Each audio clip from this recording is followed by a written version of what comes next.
Todo lo que te han dicho sobre la muerte es mentira, porque nadie quiere admitir lo brutal, fría e implacable que es en realidad.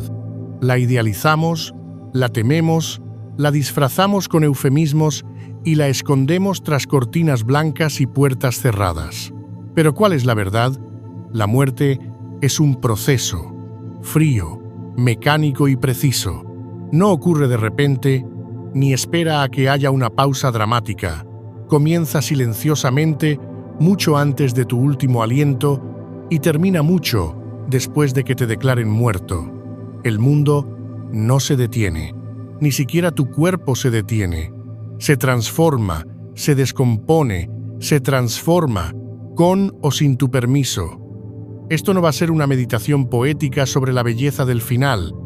Es un análisis obsesivo y sin tapujos de lo que realmente ocurre cuando mueres, desde tus células hasta tus pensamientos, desde tu cuerpo hasta tus creencias. No estamos aquí para consolarte, estamos aquí para decirte la verdad, y la verdad no se anda con rodeos. La mayoría de la gente imagina la muerte como un acontecimiento, un momento único y dramático en el que el corazón se detiene y todo se vuelve negro. Pero no es así como funciona. La muerte no es como pulsar un interruptor, es como desconectar un enchufe de forma lenta, silenciosa y sistemática. Mucho antes de que des tu último aliento, el cuerpo comienza su retirada. Los órganos empiezan a apagarse en una secuencia que no es aleatoria, sino increíblemente calculada, casi ensayada.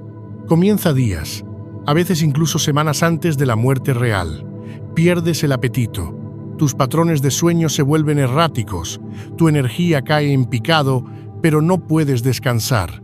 Te retraes, te interesas menos por el mundo que te rodea, no porque estés deprimido, sino porque tu cuerpo ya está redirigiendo la energía hacia el interior. Se está preparando para colapsar sus sistemas en un orden que la evolución ha optimizado a lo largo de milenios.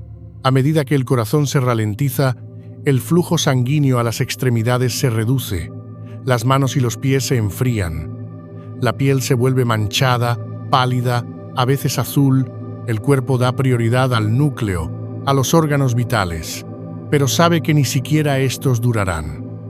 El sistema digestivo se apaga pronto, la producción de orina disminuye, los patrones respiratorios cambian. Uno de los signos más inquietantes es lo que se conoce como respiración de Cheyne-Stokes, un ciclo de respiraciones rápidas seguidas de largas pausas, a veces de hasta 1 minuto. Para un observador externo, puede parecer que la persona ha dejado de respirar por completo, pero no es así. Todavía no. El tronco cerebral sigue emitiendo sus últimas señales, tratando de mantener el cuerpo en funcionamiento, incluso mientras se desmorona. Estas respiraciones entrecortadas no son dramáticas para causar efecto. Son lo que se ve en la fase final de la supervivencia. Desde fuera puede parecer tranquilo, silencioso, inmóvil, pero por dentro es un caos. Las neuronas se activan con menos frecuencia, los niveles de oxígeno bajan y los órganos se esfuerzan por compensar. El hígado falla, los riñones dejan de filtrar y las toxinas comienzan a acumularse en la sangre. La conciencia se tambalea. El tiempo comienza a distorsionarse. La persona puede sentir que está soñando, flotando o cayendo dentro de sí misma. A veces se vuelven más alertas justo antes de morir. Esta claridad repentina, un último estallido de conciencia, a menudo se confunde con una mejora, pero no es una recuperación. Es el último impulso de energía, el último esfuerzo del cuerpo por restablecer el equilibrio antes de que todo se detenga. Y cuando el corazón finalmente se detiene, no dejas de existir inmediatamente. La muerte clínica es solo el momento en que se detienen los latidos del corazón y la respiración.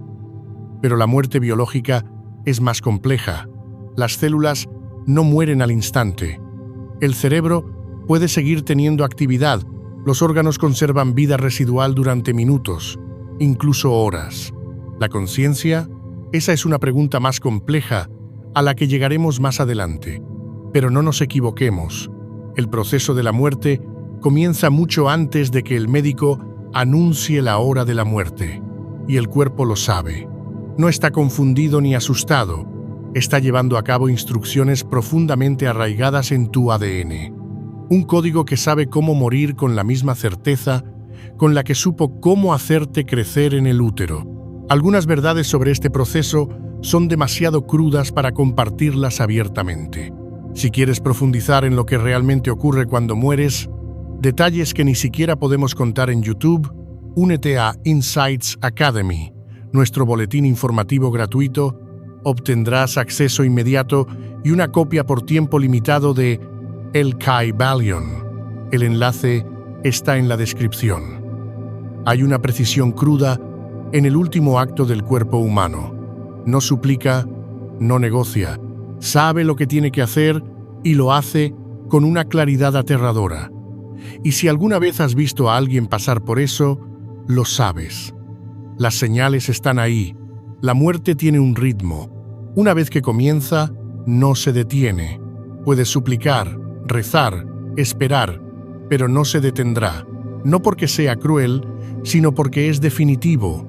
El principio del fin no es ruidoso, es silencioso, mecánico e increíblemente honesto. Y ya ha comenzado mucho antes de que te des cuenta. Si le preguntas a la mayoría de la gente cómo se siente la muerte, se quedarán en silencio o te darán metáforas de segunda mano. Un túnel de luz, una deriva pacífica, un último suspiro. Pero esos son solo historias que contamos para suavizar los bordes. Lo que realmente se siente al morir, desde dentro del cuerpo, es una extraña y surrealista mezcla de sensaciones, distorsiones y conexiones que se desvanecen.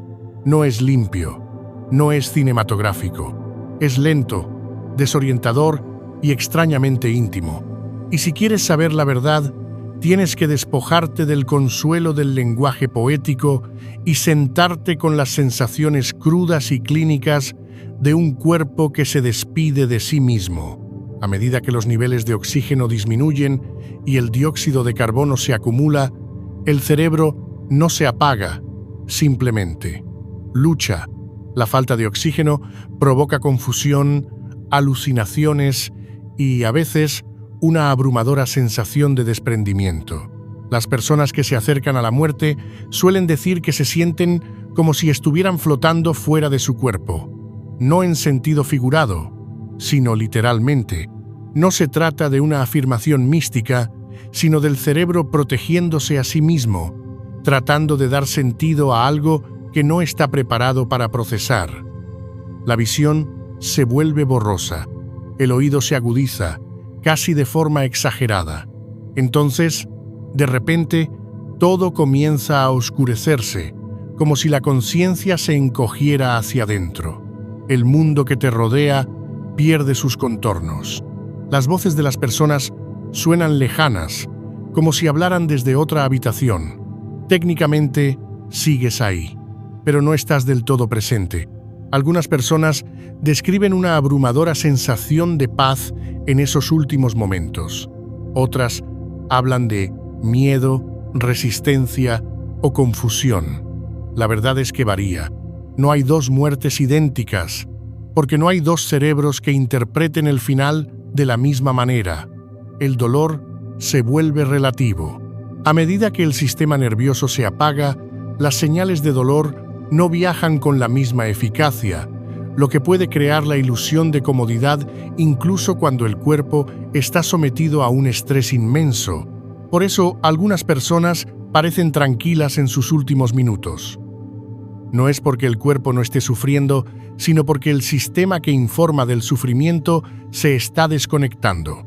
Los límites de la conciencia se difuminan, el tiempo se estira y se pliega, los segundos parecen minutos, o tal vez se derrumban y se convierten en nada. También hay un punto en el que la mente comienza a llenar los vacíos. Las alucinaciones son comunes. A veces son voces, a veces visiones, a menudo de seres queridos perdidos hace mucho tiempo. Es fácil llamar a esto espiritual.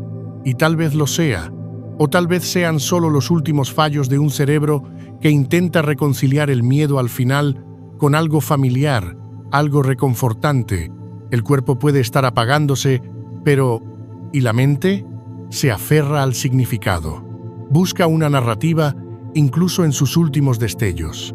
Lo más impactante no es lo que sientes, sino lo que dejas de sentir. El hambre desaparece. El frío no se percibe.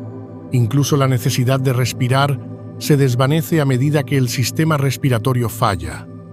No es tanto que pierdas funciones como que te disuelves en la quietud. Si alguna vez has estado al lado de alguien mientras moría, habrás notado momentos en los que miraba más allá de ti, enfocado en algo que tú no podías ver. No era dramatismo, no era una coincidencia. Era su mente deslizándose entre este mundo y lo que viene después, o quizás nada en absoluto. El proceso de morir es una serie de pasos mentales hacia el desapego del cuerpo, del momento, de la identidad. La gente dice cosas como «estoy listo» o «me están llamando», o a veces no dice nada, solo exhala en silencio como si finalmente hubiera dejado de resistirse. No todas las muertes son pacíficas, pero todas tienen esta extraña simetría. A medida que el cuerpo se pliega hacia adentro, el yo comienza a desligarse. La muerte no te derriba como una ola, te arrastra centímetro a centímetro. Y lo que sientes, o dejas de sentir, a menudo tiene más que ver con tu relación con la realidad que con el dolor. No es como dormir, es más como despertar y descubrir que la idea de ti ya se ha ido por completo. El cuerpo se derrumba, la mente se retira, y el espacio entre ambos, antes lleno de pensamientos, instintos y recuerdos, comienza a quedarse en silencio. Ese silencio es lo que se siente al morir. No es un final, ni siquiera una ausencia, solo un lento y mesurado desvanecimiento hacia algo que nunca has experimentado y que no puedes describir completamente. Y cuando te das cuenta de que está sucediendo, la mayor parte de ti ya se ha ido. Cuando tu corazón se detiene, tu cerebro no lo hace, no inmediatamente. Durante un breve instante, segundos, tal vez minutos, sigue funcionando. No con calma, ni con lógica, sino de forma explosiva. Es en este momento cuando se desarrolla la parte más misteriosa de la muerte, los fuegos artificiales finales dentro de tu cráneo. No es poesía, es medible.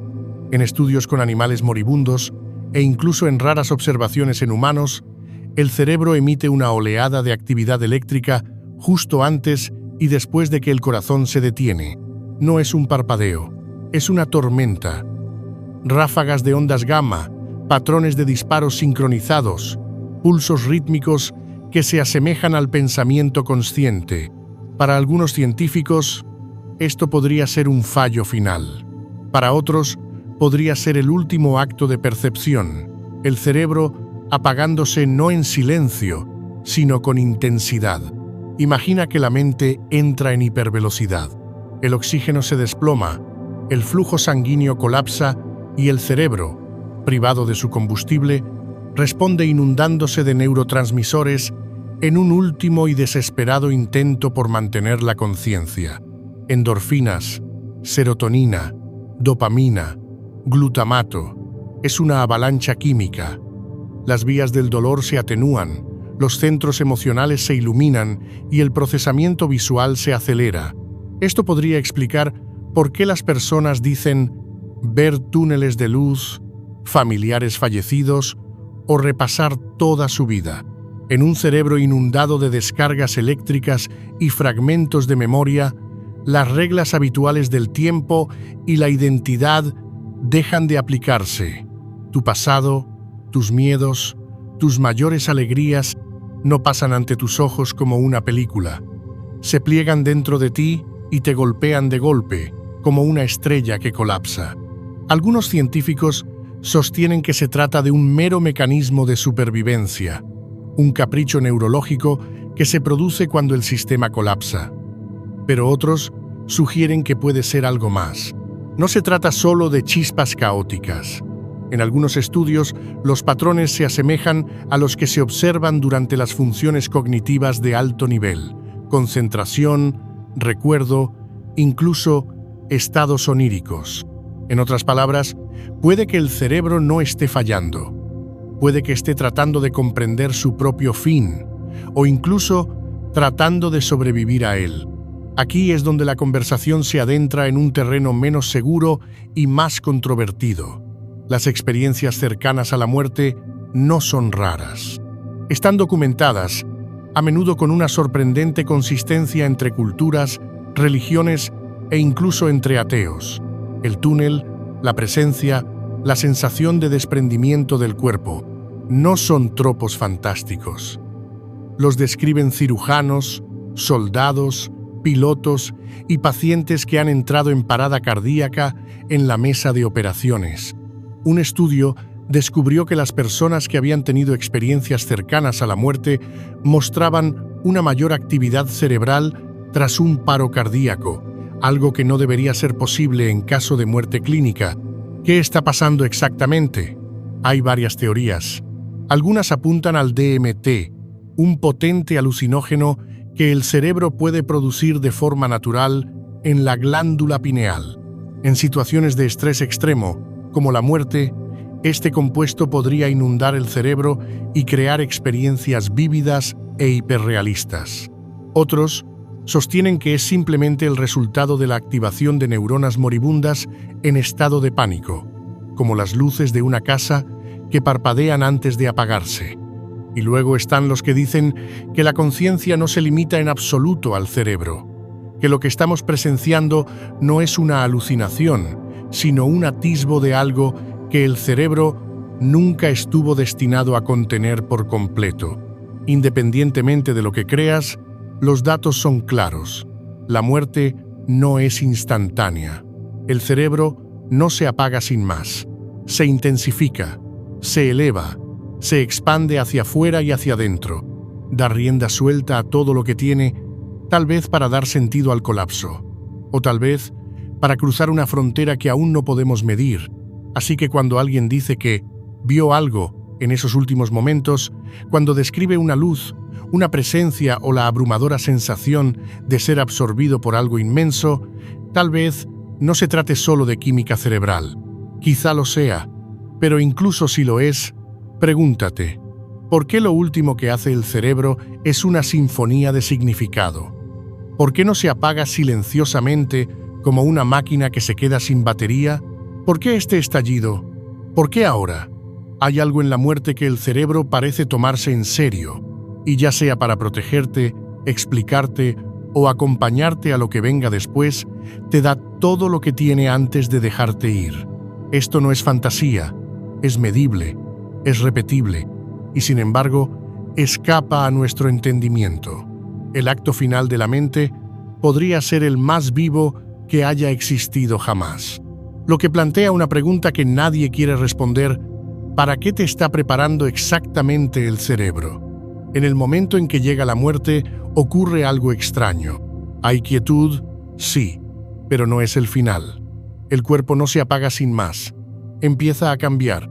La muerte no es un punto único en el tiempo, sino una serie de acontecimientos que se desarrollan a lo largo de minutos, horas y días.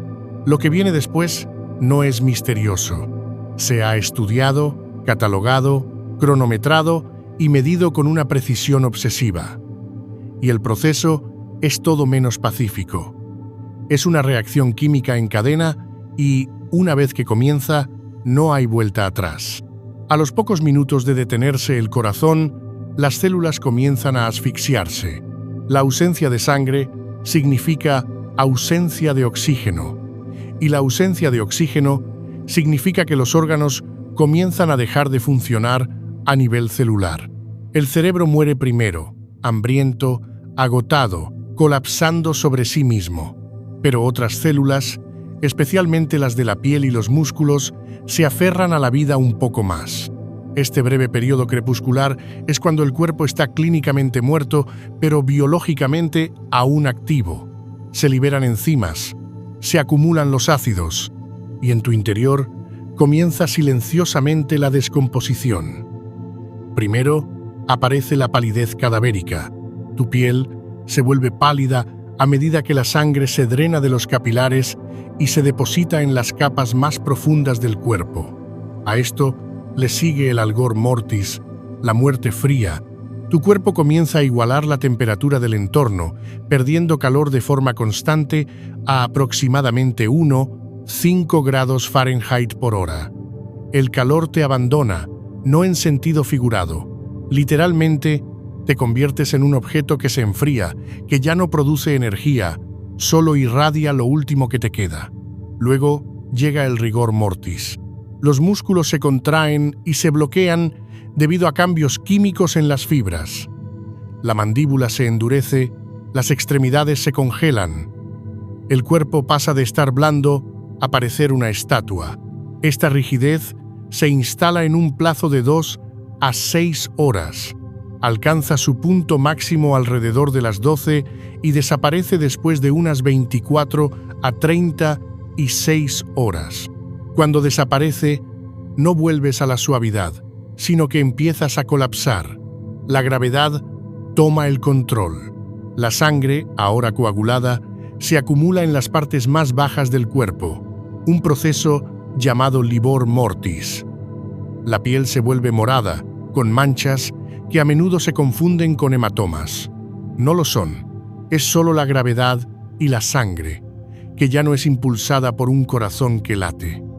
Al cabo de un día más o menos, comienza la verdadera transformación. Tu cuerpo, que antes era una maravilla de mantenimiento, se convierte en un festín. Las bacterias que te ayudaban a digerir las comidas ahora se vuelven contra ti. Sin un sistema inmunológico que las controle, se multiplican, devoran el revestimiento intestinal y luego pasan al hígado, el bazo y más allá. Este es el comienzo de la putrefacción. Se acumula gas en tu interior. Tu abdomen se hincha, la piel se decolora, se vuelve verdosa, negra, marmolada. El olor se vuelve insoportable, imposible de ignorar. No es el olor de la suciedad o la putrefacción. Es el olor de un sistema que se desintegra. La piel comienza a ampollarse, luego se desprende. Las capas se separan a medida que las bacterias y las enzimas descomponen los tejidos que mantienen todo en su lugar. Se cae el cabello, los ojos se desinflan, las uñas se aflojan. Si se queda expuesto a los elementos, los insectos llegarán rápidamente. Las moscas azules suelen ser las primeras en llegar y ponen huevos que eclosionan en gusanos en un día. Estas larvas no mordisquean, consumen, de manera eficiente, sin descanso. Siguen el camino de menor resistencia, tejidos blandos, rasgos faciales, cualquier cavidad expuesta. La naturaleza no duda, hace lo que está programada para hacer, al igual que tu cuerpo en su día. Durante la semana siguiente, tu cuerpo se hincha y luego se colapsa al ceder la presión interna. Los fluidos se escurren, los tejidos se licúan, los huesos quedan al descubierto. Después de varias semanas, dependiendo del entorno y la temperatura, la descomposición se ralentiza. Lo que queda es el esqueleto. Ni siquiera eso dura para siempre. Los huesos se blanquean, se agrietan y se fragmentan. En condiciones adecuadas, en un año podrías desaparecer por completo. En otras, podrías permanecer durante décadas como una sombra de lo que fuiste. No pretendo perturbarte. Así es la biología. Este es el capítulo final de la forma física y es uno de los procesos más precisos de la naturaleza. La muerte no es caos, es coreografía, y no le importan tus creencias, tu identidad o tu estatus. Trata a todo el mundo por igual. Ya seas enterrado, incinerado, embalsamado o abandonado a la naturaleza, tu cuerpo ya no es tú. Se convierte en parte de otra cosa. Tierra, llama, hueso. Recuerdo, no hablamos de esta parte. La cubrimos con ataúdes, flores y rituales pulidos. Pero esto es la verdad. El sistema en el que has vivido toda tu vida no solo termina, se disuelve paso a paso, en la misma tierra de la que proviene. Esto no es grotesco, es la culminación de un ciclo. Naciste de un cuerpo y finalmente regresas a los elementos que lo construyeron. No hay nada de horror en ello, solo honestidad. Y tal vez, en esta brutal descomposición, haya una extraña forma de gracia, no del tipo que reconforta, sino del tipo que libera, porque una vez que has visto lo que realmente ocurre después de la muerte, dejas de temerla como un misterio. Empiezas a verla como lo que es, la verdad más física y definitiva de tu existencia, y en esa verdad no queda nada sobre lo que mentir. En algún momento, la biología llega a su fin.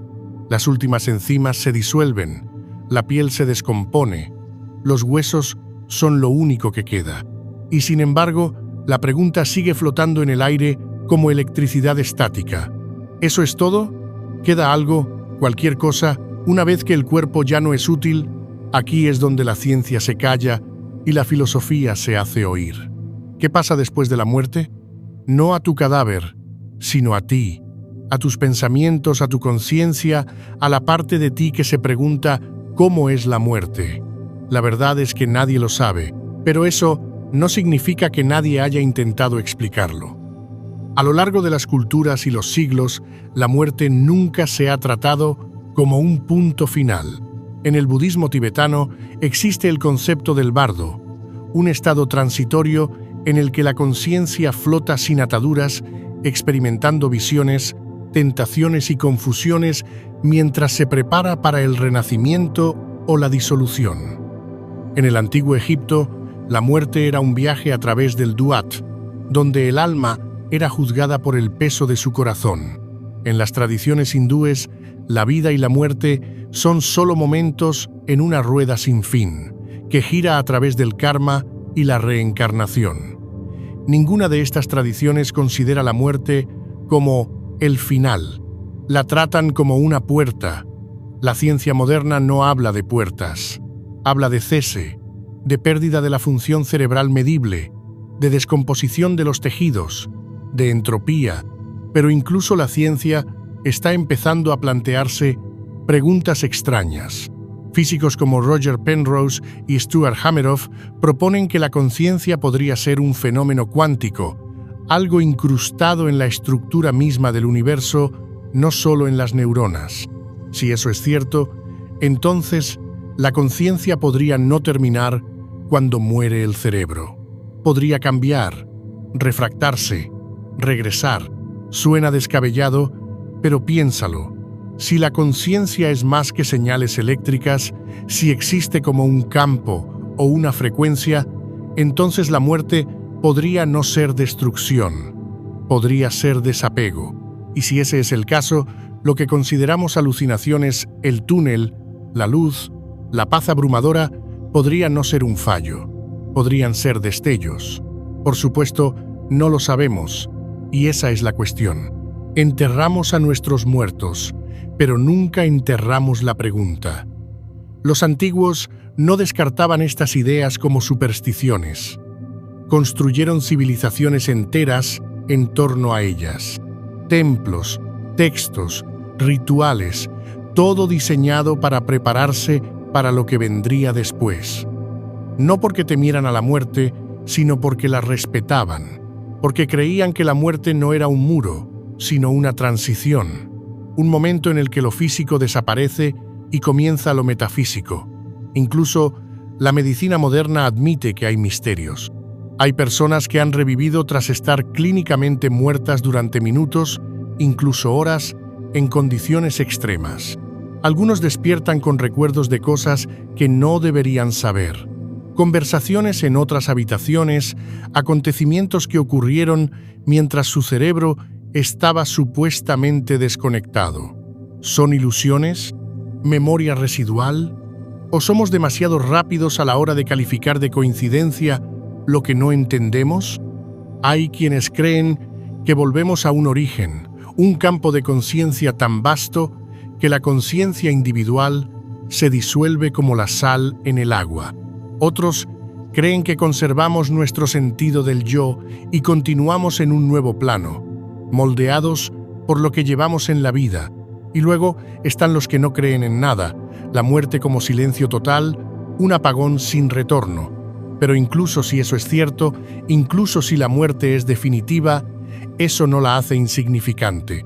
De hecho, podría convertirla en lo más importante de todo. Si no hay nada después, entonces cada momento anterior importa infinitamente más. Cada respiración se vuelve sagrada. Cada conexión, cada elección, cada caricia del sol sobre tu piel es un milagro fugaz, porque nunca volverá a suceder. Tanto si crees en la reencarnación, en el cielo, en el vacío o en algo sin nombre, la muerte sigue siendo lo único que nos une. Humilla por igual a reyes y mendigos. Ataca el ego, borra el estatus, disuelve la máscara y quizá ese sea su mayor regalo. Nos obliga a preguntarnos quiénes somos realmente, no en teoría, sino ante la perspectiva de la desaparición. Porque la verdad es que no hace falta saber qué hay al otro lado de la muerte para que ésta nos cambie. Solo hay que situarse en el umbral, mirar hacia lo desconocido y darse cuenta de cuánto de tu vida has pasado intentando ignorarlo. La pregunta de qué viene después no se refiere solo a la muerte, sino a cómo vives, lo que eliges, lo que crees que importa. Y si nunca te haces esa pregunta, ya has renunciado a la parte más humana de ti mismo, tu curiosidad, lo único que podría continuar incluso después de que todo lo demás haya cesado. No hablamos de la muerte porque nos aterroriza lo que revela, no solo el final, sino la vida que hemos vivido. Para la mayoría, la muerte no es un acontecimiento que ocurrirá algún día en un futuro lejano. Es un muro invisible junto al que pasan toda su vida caminando, fingiendo que no está ahí. El miedo no es solo a dejar de existir. Es enfrentarse al hecho de que todo lo que has construido, tus logros, tus relaciones, tu identidad cuidadosamente construida, puede desaparecer en un instante. Y ese miedo es tan abrumador que hemos creado industrias enteras para protegernos de él. El lenguaje, el entretenimiento, la religión, la medicina, la cultura, todas ellas se han moldeado en torno a la necesidad de hacer que la muerte parezca más lejana, más limpia, más suave. Ya no morimos, pasamos. No tenemos funerales, tenemos celebraciones de la vida. No decimos muerto, decimos perdido, como si la muerte fuera un objeto perdido que acabaremos encontrando. Pero los eufemismos no suavizan la verdad, solo nos alejan de ella. Nos permiten fingir que no nos estamos descomponiendo segundo a segundo. Nos permiten dormir por la noche. Pero, en el fondo, lo sabemos. Lo sientes cuando estás solo mirando al techo, cuando alguien cercano se va inesperadamente, cuando notas una cana o descubres una arruga que ayer no estaba ahí. La muerte siempre está susurrando, no en voz alta, solo lo suficiente para recordarte que está cerca. La sociedad moderna hace todo lo posible para evitar que ese susurro se convierta en un grito. Los cuerpos se llevan rápidamente, se maquillan, se cierran los ataúdes, se hacen comentarios triviales. Los hospitales esterilizan los últimos momentos, los funerales envuelven el dolor en orden y etiqueta, y las redes sociales convierten la pérdida en unas pocas frases seleccionadas, filtradas a través de hashtags y condolencias educadas. No vemos el cuerpo, no vemos cómo se apaga la respiración, ni siquiera nos permitimos sentarnos en silencio el tiempo suficiente para preguntarnos qué significa todo esto. Pero no siempre fue así. En muchas culturas, la muerte era íntima. El cuerpo permanecía en el hogar, la familia lo preparaba, los niños lo veían. El dolor no se ocultaba en un horario, rugía, lloraba, rasgaba la ropa, era crudo. Y era sanador, porque cuando te enfrentas a la muerte, cuando realmente te enfrentas a ella, algo cambia. Empiezas a darte cuenta de que muchas de las cosas que creías importantes no lo son. Dejas atrás la imagen, la mezquindad, la ilusión de control, y lo que queda es algo honesto, algo humano. El problema es que hemos construido un mundo en el que la muerte no tiene cabida. Alabamos la productividad, la juventud, la belleza y la expansión, nada de lo cual encaja con la realidad del declive. Así que retocamos nuestras caras con Photoshop, buscamos distracciones y llenamos la agenda. Cualquier cosa para evitar la quietud, cualquier cosa para no oír el tic-tac del reloj de fondo, pero está ahí, siempre. Y cuanto más huimos de él, más fuerte se hace. El miedo a la muerte no solo determina cómo morimos, sino también cómo vivimos. Nos hace acumular en lugar de conectar, actuar en lugar de sentir, planificar en lugar de ser.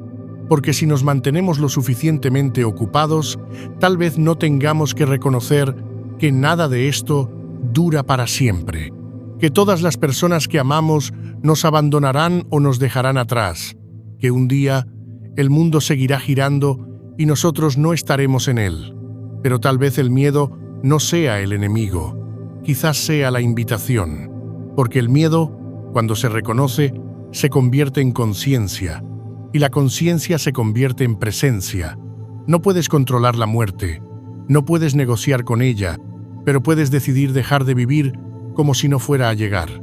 Puedes elegir dejar de permitir que el miedo moldee tu vida desde las sombras, no fingiendo que la muerte es hermosa, sino aceptando que es inevitable, ineludible y quizás, solo quizás, necesaria.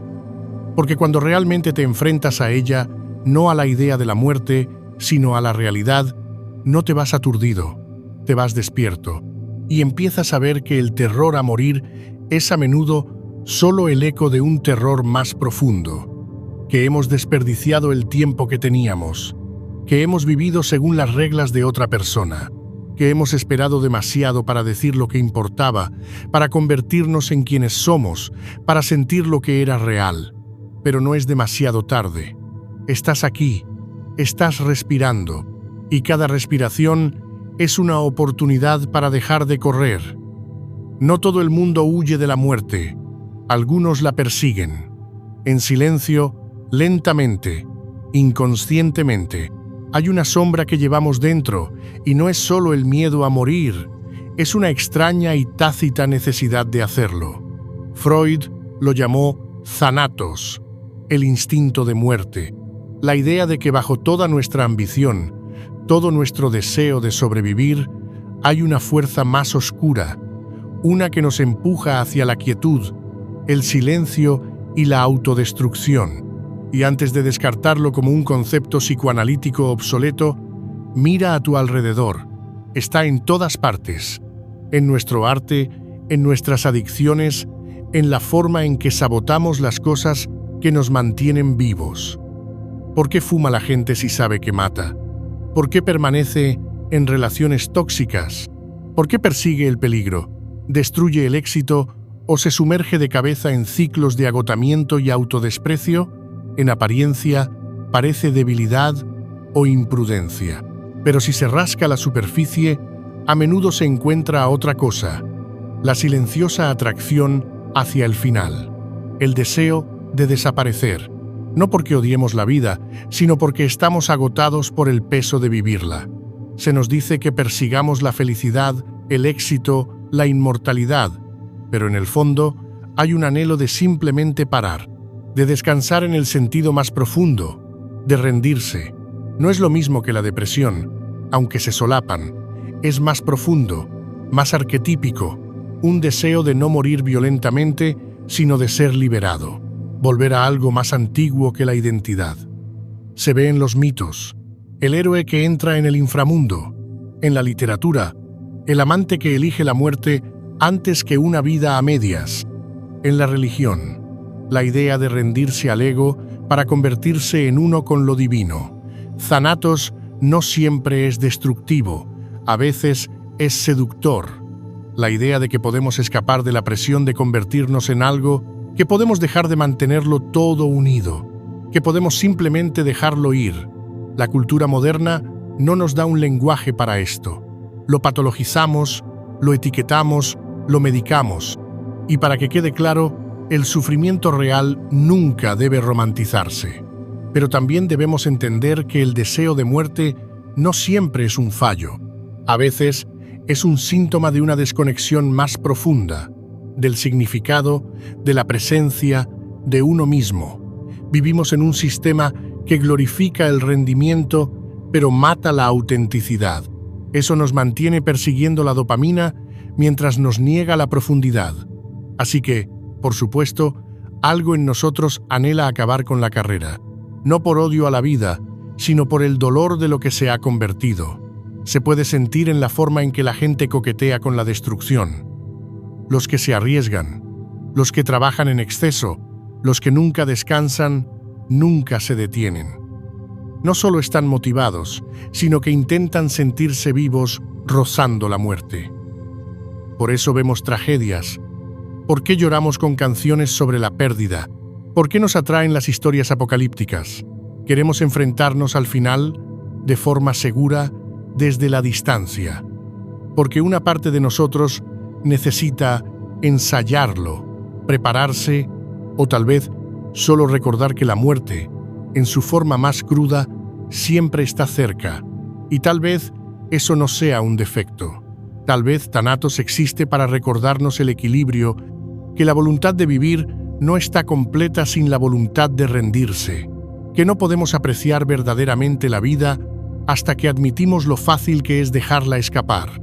El verdadero peligro no es que tengamos un instinto de muerte, es que lo ignoramos, lo reprimimos, lo avergonzamos. Cuando lo hacemos, se vuelve tóxico, se convierte en adicción, autolesión, entumecimiento, indiferencia. Pero cuando lo reconocemos, cuando lo nombramos, puede convertirse en algo completamente diferente, claridad, porque cuando miras fijamente ese impulso y te niegas a huir, aprendes algo profundo. Aprendes que el deseo de acabar no siempre tiene que ver con morir. A veces se trata de querer que algo cambie, un capítulo, un papel, una historia. Y si eres capaz de sentarte con ese impulso, sin alimentarlo, sin negarlo, empiezas a escuchar lo que realmente te está pidiendo. No la extinción, no la huida, sino la transformación, el fin del yo falso. Un renacimiento hacia algo más honesto, algo vivo. La verdadera pregunta no es si llevamos dentro a Thanatos. Lo llevamos. La pregunta es si dejamos que nos destruya o que nos enseñe.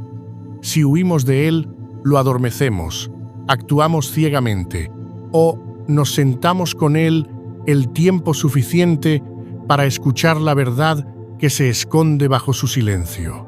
Y tal vez, en esa quietud, no encuentres un final, te encuentres a ti mismo. Hay algo extraño que sucede cuando finalmente dejas de estremecerte ante la idea de la muerte. Cuando dejas de apartar la mirada, cuando dejas de tratarla como a un intruso o un error y, en cambio, la miras a la cara y le dices: «Muy bien, ¿qué has venido a mostrarme?». Ahí es cuando comienza el cambio. El miedo no desaparece, pero cambia de forma. Deja de controlarte y en su lugar surge algo antiguo y honesto. Porque cuando realmente comprendes la muerte, la vida deja de ser una actuación. Se vuelve real, inmediata, urgente sin complejos. Hemos construido una cultura obsesionada con los objetivos, con el trabajo duro, con los planes a largo plazo y las visiones a 5 años vista. Sacrificamos el presente por la ilusión de controlar un futuro que ni siquiera nos está prometido. La muerte acaba con esa fantasía en un solo suspiro. Te recuerda que, por mucho que planifiques, el tiempo no te pertenece. Lo estás tomando prestado, y esa conciencia, por incómoda que sea, puede despertarte como nada más lo hace.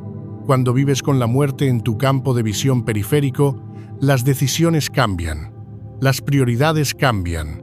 Dejas de posponer las cosas que importan. Dejas de esperar el momento perfecto para decir la verdad, para perseguir lo que te llama, para decirle a alguien que lo amas, porque te das cuenta de que el momento perfecto no existe, solo existe este. La muerte te vuelve despiadado en el mejor sentido posible. Elimina todo el ruido. Empiezas a hacerte mejores preguntas. ¿Por qué estoy haciendo esto? ¿A quién intento impresionar? ¿Qué seguiría haciendo si supiera que solo me queda 1 año de vida? Y quizás, lo más importante, ¿Qué es lo que no toleraría ni un segundo más? No se trata de volverse imprudente, se trata de volverse honesto. La muerte no te anima a abandonar tus responsabilidades. Te reta a dejar de vivir según la idea que otra persona tiene del éxito, a dejar de considerar la seguridad como algo sagrado, a darte cuenta por fin de que cada día que te despiertas es un milagro que exige algo más que una existencia pasiva. Aceptar tu mortalidad, no de forma intelectual, sino visceral, te da una fuerza tranquila, no en teoría, sino en tu forma de caminar por el mundo. Dejas de perseguir la inmortalidad a través del estatus, el legado o las ilusiones de las redes sociales. Dejas de necesitar ser recordado para siempre y empiezas a centrarte en estar plenamente aquí, plenamente vivo.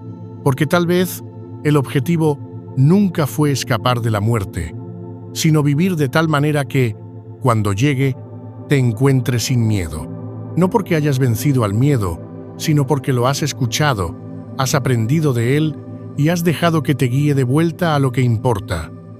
Empiezas a ver cuánta energía has desperdiciado tratando de huir de los finales. Cuántas decisiones has tomado por miedo, no por claridad. Cuántos momentos te has perdido por estar mentalmente en cualquier lugar menos en el presente. La muerte te enseña a estar presente. No la versión edulcorada que vendemos en los libros de autoayuda, sino la cruda y sagrada que te golpea cuando te das cuenta de que esta podría ser la última conversación, el último amanecer, la última vez que tus manos tocan las de otra persona. Eso no es una tragedia, es lo que lo hace real. Y aquí está la paradoja: cuanto más aceptas la muerte, más intensamente vives. No porque intentas desafiarla, sino porque has dejado de resistirte a ella. Te vuelves más generoso con tu tiempo, más paciente con los demás, más curioso por el mundo. Dejas de estar paralizado por el perfeccionismo o obsesionado con los resultados. Empiezas a crear porque importa, no porque vaya a durar. Perdonas más rápido, ríes más fuerte, lloras cuando es sincero. Vives el tipo de vida que no necesita ser eterna para ser significativa. No se trata de la iluminación, se trata de despertar. Recordar que la muerte no es el enemigo, la indiferencia lo es. El entumecimiento lo es, la demora lo es. La verdadera pérdida no es cuando tu cuerpo vuelve a la tierra, es cuando vives como si ya no estuvieras aquí, cuando dejas que el miedo a morir te impida vivir plenamente. Pero si has llegado hasta aquí, no estás entumecido, no te has ido, estás aquí, y ahora lo sabes. La verdad sobre la muerte no está diseñada para asustarte, está diseñada para liberarte. Una vez que has atravesado todas las etapas, la biología, las alucinaciones, el silencio, la descomposición, algo queda claro: la muerte no es el villano. No está esperando a la vuelta de la esquina con una guadaña y una sonrisa. Ha estado a tu lado todo el tiempo, moldeando silenciosamente tus decisiones, tus miedos, tus rituales, no porque sea cruel, sino porque es honesta. La muerte no miente, no finge, y cuando dejas de huir de ella, se convierte en algo completamente diferente. No es el final de la historia, sino lo que le da sentido en primer lugar. La mayoría de la gente trata a la muerte como a un intruso, algo extraño, algo que hay que desterrar. Pero la verdad es que es lo único que llevas contigo desde el principio. En el momento en que diste tu primer aliento, la muerte llegó, no como una amenaza, sino como un espejo, un recordatorio de que tu tiempo es finito, de que tus decisiones importan, de que el reloj siempre está corriendo. Y sin embargo, vivimos como si tuviéramos toda la eternidad. Tratamos el tiempo como un recurso que se repone. Pasamos por alto las puestas de sol, ignoramos el dolor en nuestro pecho, reprimimos las palabras que hay que decir. No porque seamos descuidados, sino porque nunca hemos aprendido a vivir con la muerte. No de verdad. Pero ahora lo has visto. Has contemplado sus mecanismos, su silencio, su extraña belleza. Y quizá ahora sientes algo diferente. No es miedo, no es desesperación, es claridad. una sensación de que el mundo parece más nítido, más frágil, más urgente. No es una ilusión, es conciencia, y la conciencia lo cambia todo. Porque cuando finalmente aceptas la muerte, dejas de desperdiciar tu vida evitándola, empiezas a vivir con los ojos abiertos, dejas de esperar permiso, dejas de vivir para más adelante. Empiezas a hacerte mejores preguntas. Dejas de lado la idea de que necesitas dejar un legado monumental para ser importante. Te das cuenta de que estar plenamente presente en un solo momento, con alguien a quien amas, haciendo algo que hace que tu alma brille un poco más, es suficiente. Más que suficiente. Eso es lo que enseña la muerte, si eres lo suficientemente valiente como para escuchar. Y aquí está la parte más liberadora. No necesitas saber qué pasa después. No necesitas pruebas del cielo, ni del renacimiento, ni de la conciencia cósmica. Solo necesitas vivir como si esta fuera tu única oportunidad. Porque si hay algo después, entonces bien, lo encontrarás con los ojos abiertos, y si no hay nada, habrás exprimido todo lo que podías de esta breve y fugaz existencia. De cualquier manera, ganas.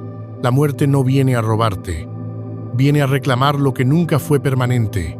Tu tarea no es escapar de ella, es enfrentarla sin remordimientos. Dejar que moldee tus decisiones ahora, no que te persiga más tarde.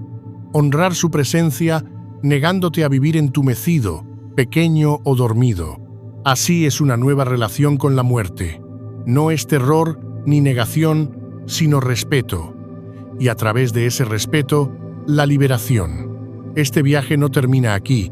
Las verdades más reveladoras que hemos encontrado están en Insights Academy, nuestro boletín informativo gratuito.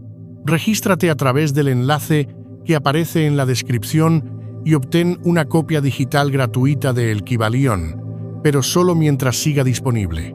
Si no te registras, te perderás lo que no podemos decir públicamente. Pero todo esto está incompleto a menos que comprendas lo que realmente comienza con la muerte. Haz clic en el vídeo que ves aquí mismo. Todo lo que acabamos de ver es solo la mitad de la historia. Si este vídeo te ha llegado, háznoslo saber comentando: lo he entendido.